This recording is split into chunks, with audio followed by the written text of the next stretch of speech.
Von der Schweiz geht es jetzt auf Schottland, ins Mutterland vom Dudelsack und dem Tattoo. In Edinburgh findet nämlich seit 70 Jahren das Royal Edinburgh Military Tattoo statt.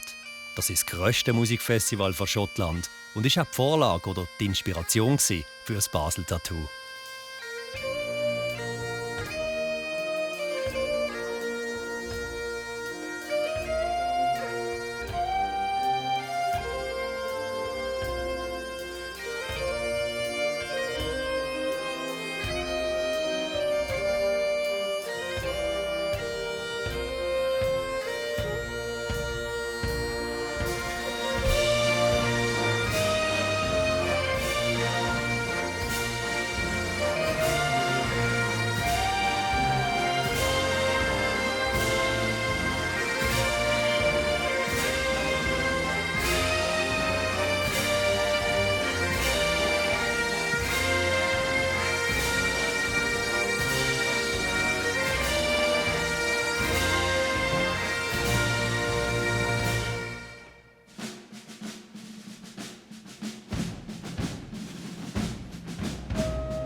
Dirigiert wird der schottische Akt vom musikalischen Leiter vom Basel Tattoo, Christoph Walter. Er ist Major in der Schweizer Armee und hat als Komponist und Dirigent auch noch viele eigene Projekte.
Dass die Schotten Tradition und Modernes können verbinden, zeigen am Tattoo jeweils die Red Hot Chili Peppers.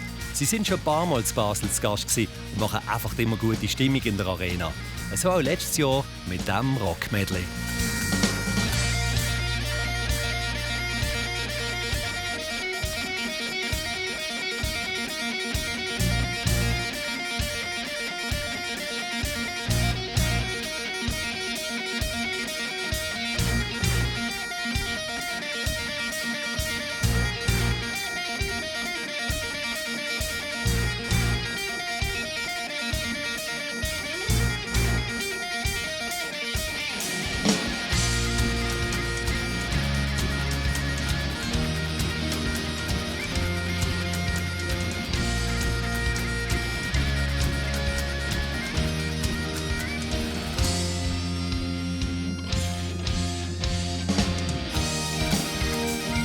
Red Hot Chili Peppers allein sind schon ein Highlight und da gibt es jetzt noch einen oben drauf.